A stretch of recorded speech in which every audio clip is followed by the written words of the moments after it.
എന്നിട്ട് അങ്ങനെ ഞങ്ങളങ്ങനെ ഒരു അലമ്പായിട്ടല്ല ഞങ്ങൾ ഇപ്പോൾ ആൾക്കാരെന്തും പറഞ്ഞോട്ടെ, പക്ഷേ സത്യങ്ങൾ ഇങ്ങനെയാണ്. ഞങ്ങൾ എനിക്ക് പറയാൻ പറ്റിയല്ല. കോട്ടയം ഏറ്റുമാനൂരിലുള്ള ഷൈനി കുര്യാക്കോസ് തന്റെ 2 പെൺകുഞ്ഞുങ്ങളായ അലീനയും ഇവാനെയും കൂട്ടിക്കൊണ്ട് ട്രെയിനിന്റെ മുൻപിൽ പരസ്പരം കെട്ടിപ്പുണർന്നു നിന്ന് മരണം വരിച്ച സംഭവം കേരള മനസാക്ഷിയെ വല്ലാതെ പിടിച്ചുലച്ച ഒരു വാർത്തയാണ്. മരണത്തിന് തൊട്ടു പിന്നാലെ ഉയർന്നു വന്ന ശക്തമായ ആരോപണം ഷൈനിയുടെ മരണത്തിന്റെ പിൻപിൽ തന്റെ ഭർത്താവിന്റെ ക്രൂരമായ മർദ്ദനവും ഭർത്താവിന്റെ സഹോദരനായ ഫാദർ ബോബിയുടെ അനാവശ്യമായ ഇടപെടലുകളും ആണ് എന്നുള്ളതായിരുന്നു. എന്നാൽ 2 ദിവസം കഴിഞ്ഞപ്പോൾ സംഗതികളിൽ വലിയ വ്യതിയാനം സംഭവിക്കുവാൻ തുടങ്ങി. കനാനയ സഭയിലെ ഒരു പുരോഹിതന്റെ വൈറലായ ഒരു വോയിസ് ക്ലിപ്പും ഒപ്പം ഷൈനിയുടെ പിതാവ് ഒരു ഓൺലൈൻ മാധ്യമത്തിന്റെ മുമ്പിൽ സംസാരിക്കുമ്പോൾ ചിരിച്ചു എന്നുള്ള ഒരു കാരണവും സംഗതിയുടെ ഗതി തന്നെ മാറ്റിവിട്ടു. ഒടുവിൽ ഭർത്താവിന്റെ വീട്ടിൽ നിന്നും രക്ഷപ്പെട്ടു വന്ന ഷൈനിക്ക് സ്വന്തം വീട്ടിൽ മാതാപിതാക്കളിൽ നിന്ന് വലിയ അവഗണനയും കുത്തുവാക്കുകളും പ്രശ്നങ്ങളും നേരിടേണ്ടി വന്നു. അവസാനം ഷൈനിയും കുഞ്ഞുങ്ങളും ജനിപ്പിച്ച അപ്പനെയും അമ്മയെയും കൊണ്ട് പൊറുതിമുട്ടിയിട്ട് ജീവിതം അവസാനിപ്പിച്ചു എന്നുള്ള രീതിയിലേക്ക് കാര്യങ്ങളെത്തി. 9 മാസങ്ങൾക്ക് മുമ്പ് രാത്രി 2:30 മർദ്ദിച്ച് അവശയാക്കി റോഡിലേക്ക് ഇറക്കി വിടപ്പെട്ട ഷൈനിയെ നോബിയുടെ ബന്ധുക്കൾ അറിയിച്ചതിനനുസരിച്ച് ഷൈനിയുടെ മാതാപിതാക്കൾ തൊടുപുഴയിലെത്തി കൂട്ടിക്കൊണ്ടുപോയി എന്നാണ് പിതാവ് നൽകിയ മൊഴി. സത്യത്തിൽ ഷൈനി എന്ന സഹോദരിയുടെ ജീവിതം അങ്ങേയറ്റം ദുരിതപൂർണമായിരുന്നു. അതുപോലെ നല്ലൊരു പെൺകുട്ടി ചുങ്കം പ്രദേശത്ത് വന്നിട്ടില്ല എന്ന് തദ്ദേശവാസികൾ മൊഴി നൽകുമ്പോഴും ഷൈനിക്ക് ഒരിടത്തു നിന്നും ഒരു സഹായവും ലഭിക്കാതെ പോയത് എന്തുകൊണ്ടാണ് എന്നുള്ള ചോദ്യത്തിന് ഉത്തരമില്ലാതെ അവശേഷിക്കുകയാണ്. ഷൈനി പാവമായിരുന്നു. അവൾ കഠിനാധ്വാനിയായിരുന്നു. അവൾ അഭിമാനിയായിരുന്നു. എല്ലാ സങ്കടങ്ങളും ഉള്ളിലൊതുക്കി ജീവിച്ച ഒരു ദൈവഭക്തയായിരുന്നു. എല്ലാ പ്രഭാതങ്ങളിലും തന്റെ സങ്കടം പറയുവാൻ വേണ്ടി അവൾ പള്ളിയുടെ അൾത്താരയ്ക്ക് മുമ്പിലേക്ക് കയറിപ്പോകുമായിരുന്നു. അതെ, കുടുംബസ്നേഹിയും കഠിനാധ്വാനിയും ദൈവഭക്തയും എല്ലാറ്റിനുമുപരിയായി ശാന്ത സ്വഭാവിയും പാവവുമായിരുന്ന ഷൈനിക്ക് ഭർതൃഗ്രഹത്തിലും സ്വന്തം കുടുംബത്തിലും എന്തിനേറെ താൻ ഏറ്റവും അധികം ആശ്രയിച്ച ദൈവസന്നിധിയിൽ പോലും ഒരഭയം ലഭിച്ചില്ല എന്നുള്ളത് കേൾക്കുമ്പോഴാണ് വല്ലാതെ ഹൃദയം നുറങ്ങിപ്പോകുന്നത്. ഷൈനിയുടെയും കുഞ്ഞുങ്ങളുടെയും മരണത്തോടുള്ള ബന്ധത്തിൽ ആരോപണ വിധേയരായവരെല്ലാവരും കുറ്റം മറ്റു പലരുടെയും തലയിൽ കെട്ടിവെച്ച് രക്ഷപ്പെടുവാൻ ശ്രമിക്കുകയാണ്. ആദ്യം തന്നെ സഭയും സഭയുടെ കീഴിലുള്ള സ്ഥാപനവും നിയമവും സാങ്കേതിക പ്രശ്നങ്ങളും പറഞ്ഞ് തടിയൂരി. ഷൈനിയുടെ മാതാപിതാക്കൾ ഭർതൃവീട്ടിലെ ശാരീരികവും മാനസികവുമായ പീഡനങ്ങളെക്കുറിച്ചും മകൾ അനുഭവിച്ച വിഷമങ്ങളെക്കുറിച്ചും പറഞ്ഞു നിർത്തി. ഒടുവിലായിതാ നോബി കുര്യാക്കോസ് എന്ന പ്രതിയുടെ മാതാവ് മറുനാടൻ ടിവിക്ക് അനുവദിച്ച ഒരു ചെറിയ അഭിമുഖത്തിൽ തുറന്നു പറയുകയാണ്, പൊതുസമൂഹം പറയുന്നത് പോലെയല്ല ഈ വീട്ടിൽ യാതൊരു പ്രശ്നങ്ങളുമില്ലായിരുന്നു. നോബി മദ്യപിക്കുമായിരുന്നു, പക്ഷെ നാട്ടുകാർ പറയുന്നത് പോലെ മുഴുക്കുടിയനൊന്നുമായിരുന്നില്ല. അവൻ സ്നേഹത്തോടുകൂടി തന്നെയാണ് ഇവിടെ ഇടപെടാറുള്ളത്. പിന്നെ ഷൈനി വീട് വിട്ടുപോയ ദിവസം എന്ത് സംഭവിച്ചു എന്ന് എനിക്കറിയില്ല. അന്ന് പെട്ടെന്ന് ശാരീരിക ബുദ്ധിമുട്ടുകൾ ഉണ്ടാവുകയും ഞാൻ നേരത്തെ തന്നെ കയറി കിടന്നുറങ്ങുകയും ചെയ്തു. ഇവിടെ സംഭവിച്ചത് എന്താണ് എന്നുള്ളതിനെക്കുറിച്ച് എനിക്കറിയില്ല. ഷൈനിക്കെതിരായി പോലീസ് സ്റ്റേഷനിൽ കേസ് കൊടുത്തു എന്നത് വ്യാജം പ്രചരിപ്പിക്കുകയാണ്. ഷൈനിയുടെ മകനെ കൊണ്ട് കേസ് കൊടുപ്പിച്ചു എന്നുള്ളത് പച്ചക്കള്ളമാണ്. ഇവിടെ ആരും ആർക്കെതിരെയും ഒരു കേസും കൊടുത്തിട്ടില്ല. അങ്ങനെ ഒരു കേസ് ഉണ്ടോ എന്നുള്ളത് പോലീസ് സ്റ്റേഷനിൽ പോയി അന്വേഷിച്ചു നോക്കൂ, നിങ്ങൾക്കത് മനസ്സിലാക്കുവാൻ കഴിയുമല്ലോ എന്ന് നോബിയുടെ അടുത്ത ബന്ധുവായ ഒരു സ്ത്രീയും പറയുന്നു. ആ അഭിമുഖത്തിന്റെ പ്രസക്ത ഭാഗങ്ങളിലേക്കൊന്ന് പോകാം നമുക്ക്. അമ്മയ്ക്ക് എന്താ ഇത് പറയാനുള്ളത്? ഈ പറയുന്നതിനകത്ത് വാസ്തവം അമ്മയ്ക്ക് എന്താ പറയാനുള്ളത്? എനിക്ക് പറയാൻ ഞങ്ങളുടെ കുഞ്ഞുങ്ങളും പോയി, അവളും പോയി. ഞങ്ങളിവിടെ സ്വൈര്യമായിട്ട് 10-15 വർഷമായിട്ട് ജീവിച്ചുകൊണ്ടിരുന്നതാണ്. അന്നൊന്നും ആരും ഒന്നും പറഞ്ഞിട്ടില്ല. ഞാനും അവളും കൂടെ പറമ്പിലിറങ്ങി പണിയും. അവളുടെ ഒപ്പം ഞാനും ഉണ്ട്. അടുക്കളയിലെ പണിയിൽ അവൾ തന്നെ ചെയ്യും. ബാക്കി എല്ലാ പണിയിലും ഞാൻ ഈ നാട്ടുകാർ കണ്ടുകൊണ്ടിരിക്കുക. പിന്നെ ഇങ്ങനെയൊക്കെ പന്നി കൂടുണ്ടെന്ന് പറഞ്ഞ് ഇവിടെ എങ്ങും ഒരു പന്നിയെ വളർത്തിയിട്ടില്ല. പണ്ട് ഉണ്ടായി, ഞങ്ങളുടെ ചെറുപ്പത്തിൽ ഞങ്ങൾ കുടുംബം തുടങ്ങിയപ്പോൾ ഉണ്ടായത്. ഇപ്പോൾ ഒന്നുമില്ല. പിന്നെ ഏത് പറഞ്ഞാലും ഞങ്ങൾക്ക് സ്വീകരിക്കാതിരിക്കാൻ പറ്റിയല്ലോ. ഞങ്ങളതെല്ലാം സ്വീകരിക്കും. ഞങ്ങൾക്ക് പോയത് ഞങ്ങളുടെ കുഞ്ഞും പോയി. അവൾ 15 വയസ്സായിട്ട് 15 വർഷമായിട്ട് ഞാൻ അവളെ കണ്ടുകൊണ്ട് അവളെ ആയിട്ട് ഞങ്ങൾ ഒരുമിച്ച് ജീവിച്ച് പോയതാണല്ലോ. പിന്നെ ഇങ്ങനെയൊക്കെ പോയത് ദൈവനിശ്ചയമായിട്ട് ഞാൻ കരുതുന്നു. എനിക്ക് അത്രേ പറയാനുള്ളൂ. ഇനി പറയുന്നത് ഈ അമ്മയുടെ മകൻ നോബി ഒരുപാട് മർദ്ദിക്കുമായിരുന്നു. മർദ്ദിച്ച് ഈ ഓടയിൽ വരെ എടുത്ത് മർദ്ദിച്ചിട്ടു എന്ന് പറയുന്നുണ്ട്. അതിനെപ്പറ്റി എന്തെങ്കിലും, മർദ്ദിക്കുന്ന കാര്യത്തിൽ എന്തെങ്കിലും? എൻ്റെ സാറേ ഞാൻ കണ്ടിട്ടില്ല. അന്നാണേലും ഞാൻ അത് കണ്ടില്ല. ഞാൻ ഒരൊച്ച കേട്ടേ ഉള്ളൂ. എന്നാന്ന് വെച്ചാൽ എനിക്ക് ഷുഗർ താന്ന് കിടക്കുമായിരുന്നു. താന്ന് അവളോട് പഞ്ചാടിയും പഞ്ചസാര എന്നിട്ട് ഒരു പിന്നെ ഈ ശർക്കരയും വായിലിട്ട് ഞാൻ കിടന്ന് ഞാനങ്ങ് ഉറങ്ങിപ്പോയി. ഇവിടെ എൻ്റെ മുറി. അതുകൊണ്ട് ഞാൻ അതിനെപ്പറ്റി എനിക്ക് വ്യക്തമായിട്ട് പറയാൻ അറിയത്തില്ല. ഈ നോബി ആവർത്തിച്ചെന്ന് പറഞ്ഞാൽ ഞങ്ങൾ രണ്ട് പപ്പായും ഞാനും ഞങ്ങൾ ഇത്രയും പേരേ ഉള്ളൂ അവിടെ കിടക്കാതെ. ഞങ്ങൾ ഇതുവരെ കണ്ടിട്ടില്ല. അവന് അമിതമായിട്ട് കുടിച്ചും കണ്ടിട്ടില്ല ഞാൻ. പിന്നെ കുടിക്കാലെന്ന് ഞാൻ പറയാല, അവൻ കുടിക്കുന്നുണ്ട്. ഇവിടെ എന്തെങ്കിലും അന്ന് തന്നെയാണെങ്കിലും അതിനെന്ന് പറയാൻ ഈ അവൻ പോവുക. അപ്പോൾ കുറച്ച് വളം മേടിച്ച് ആ വളം ഇടാനായിട്ട് ഇവർ പോയതാണ്. അല്ലാതെ അത് എന്നെ ഇതെന്താ നടന്നതെന്ന് എനിക്കറിയത്തില്ല. ഞാൻ ഒരു 10-11 മണിയായപ്പം തൊട്ട് ഞാൻ തളർന്ന് കിടക്കണമായിരുന്നു. ഇവിടുന്ന് പോകുമ്പോൾ എന്തെങ്കിലും പറഞ്ഞിരുന്നോ? എന്താ പോകുന്ന കാരണം? പോകാൻ കാരണം അത് ഇവളിവിടുന്ന് ഉണ്ണി ഉണ്ടായിരുന്നു. ഉണ്ണി കൂട്ടിക്കൊണ്ട് പോയി.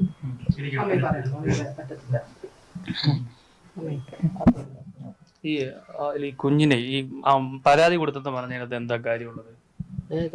ഈ മകന് ഈ ഷൈനിക്കെതിരെ പരാതി കൊടുത്തു എന്ന് പറഞ്ഞ കാര്യം വരുന്നുണ്ട്. എൻ്റെ പൊന്നെ, അങ്ങനെ ഒരു പരാതി ഇല്ല. ഞാൻ പറഞ്ഞില്ല, നിങ്ങൾ അന്വേഷിക്കുക. നിങ്ങൾ ഒരു പരാതി കൊടുത്തിട്ടുണ്ടെങ്കിൽ അല്ലെങ്കിൽ പോലീസ് സ്റ്റേഷനിൽ ചെല്ലുമ്പോൾ നിങ്ങൾക്കറിയാലോ, നമ്മളൊരു ചെറിയൊരു കംപ്ലയിൻറ്റ് എടുത്തിട്ടുണ്ടെങ്കിൽ അവിടെ ഒരു ഇത് കാണുമല്ലോ. നിങ്ങൾ അന്വേഷിക്കുക. അന്വേഷിച്ചിട്ട് നിങ്ങൾ പരാതി ഉണ്ടെങ്കിൽ നിങ്ങൾ പറയൂ. ഇല്ലാത്ത പരാതി കൊടുത്തു എന്ന് പറഞ്ഞു. അങ്ങനെ ഒരു പരാതിയേ ഇല്ല. അങ്ങനെ ഒരു പരാതി കൊച്ചെന്നല്ല, നമ്മുടെ വീട്ടിൽ നിന്ന് ഒരാൾ പോലും ചേച്ചിക്ക് കിട്ടുന്നേ. സത്യം നിങ്ങൾ കണ്ടുപിടിക്കുക. ഞങ്ങൾ ഇങ്ങനെ കൊടുത്ത പറയാൻ അതിനൊരു തെളിവുണ്ടല്ലോ, അത് നിങ്ങൾ കണ്ടുപിടിക്കുക. ഞങ്ങൾക്കൊന്നും പറയാനില്ല. ഒരു ഇത് കാണുമല്ലോ. നിങ്ങൾ അങ്ങനെ ഒരു ഉണ്ടെങ്കിൽ നിങ്ങൾ കണ്ടുപിടിക്കുക. അല്ലാതെ അവിടെ അവർ പറഞ്ഞു കേട്ടു, ഇവിടെ പറഞ്ഞു കേട്ടു എന്ന് പറഞ്ഞാൽ എന്തെങ്കിലും അർത്ഥമുണ്ടോ? എന്തെങ്കിലും വാസ്തവമുണ്ടോ? ഞങ്ങൾ പറഞ്ഞാലും നിങ്ങൾക്ക് വിശ്വസിക്കുന്നില്ല. ഷൈനി ഇവിടെ എല്ലാവരുമായിട്ടും എങ്ങനെയായിരുന്നു? ഞങ്ങളിവിടെ യോജിച്ച് ഇവിടെ ആൾക്കാർ പറയുന്നത് ഇങ്ങനെ ഒരു കുടുംബം കണ്ടില്ല. ഇവിടെ ഒരു വേലക്കാരിയെ പോലെയാണ് നിങ്ങൾ കണ്ടതെന്നാണോ പറയുന്നത്? ഞങ്ങൾ രണ്ടുപേരും കൂടെ പണിയുന്ന പണിയാ അത്. അവൾ തന്നെയാന്ന് എന്തും പറഞ്ഞാട്ടെ, എനിക്കതൊന്നും പറയാനില്ല. എനിക്ക് എന്തും പറഞ്ഞാട്ടെ. അത് പോലീസ് ഇടപെടുന്നുണ്ട്. ശരിയായ മാർഗം അവർക്ക് മനസ്സിലാക്കാൻ പറ്റും. തെറ്റ് ചെയ്തിട്ടില്ലെന്നാണോ? അവനെയും തെറ്റ് പറയുന്നില്ല, ഞാൻ അവളെയും തെറ്റ് പറയും. ഞാൻ പറഞ്ഞില്ലേ, ഞാൻ അന്നേരം ഇങ്ങനെ തളർന്ന് കിടക്കുമായിരുന്നു. രാത്രി ഇറക്കി വിട്ടെന്ന് പറഞ്ഞ കാര്യം എന്താണ്? ആരെ?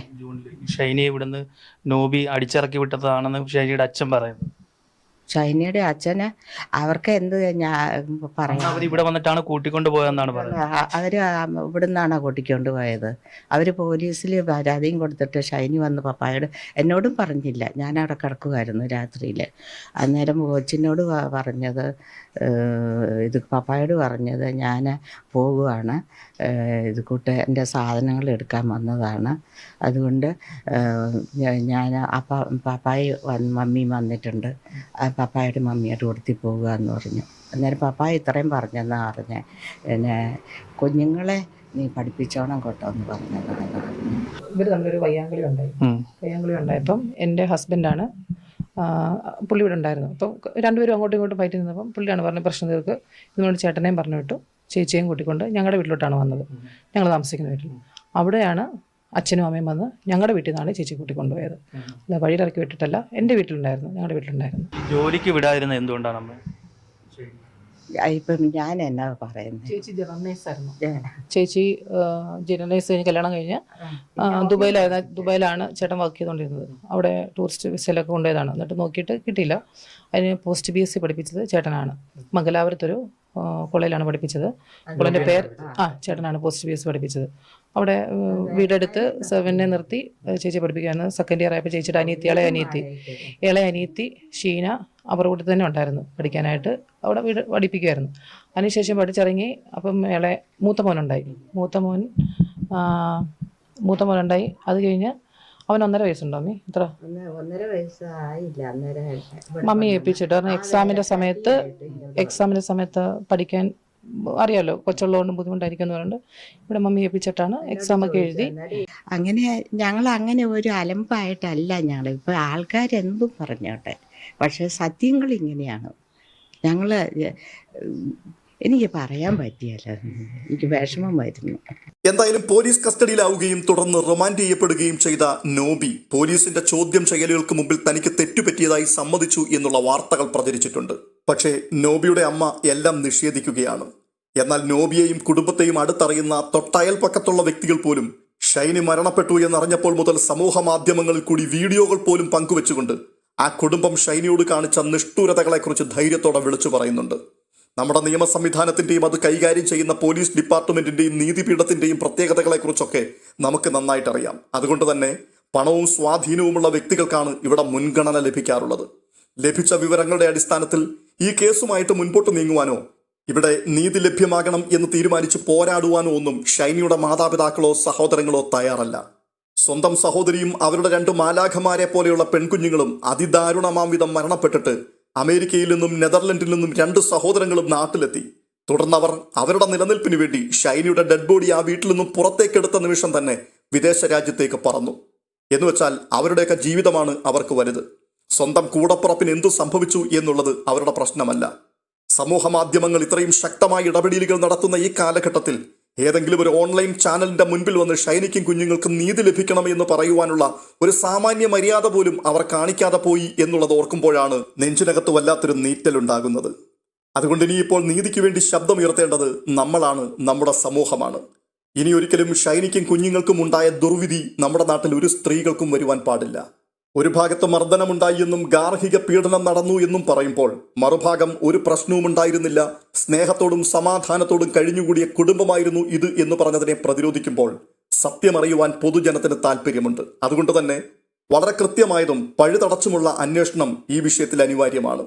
സഭയും സ്വാധീനമുള്ള വ്യക്തികളും ഒരുപക്ഷെ ഷൈനിക്കെതിരായി നിന്നുകൊണ്ട് ഈ കേസ് അന്വേഷണത്തെ അട്ടിമറിക്കുവാൻ സാധ്യതയുണ്ട് എന്നുള്ള ആവലാതി സമൂഹത്തിൽ ഇപ്പോൾ തന്നെയുണ്ട്. അതുകൊണ്ട് തന്നെ സമൂഹ മനസാക്ഷിയെ ഒന്നടക്കം കണ്ണുനീരിലാഴ്ത്തിയ ഈ ഒരു സംഭവത്തിൽ മായം കലർത്താതെ സത്യസന്ധവും നീതിയുക്തവുമായ അന്വേഷണം പൂർത്തിയാക്കി തെറ്റ് ചെയ്തവർക്കെതിരെ മുഖം നോക്കാതെയുള്ള നടപടി കൈക്കൊള്ളണം എന്നുള്ളതാണ് നീതിപീഠത്തോടും നിയമപാലകരോടും ഒരു സമൂഹത്തിന് ഒന്നടങ്കം അപേക്ഷിക്കുവാനുള്ളത്.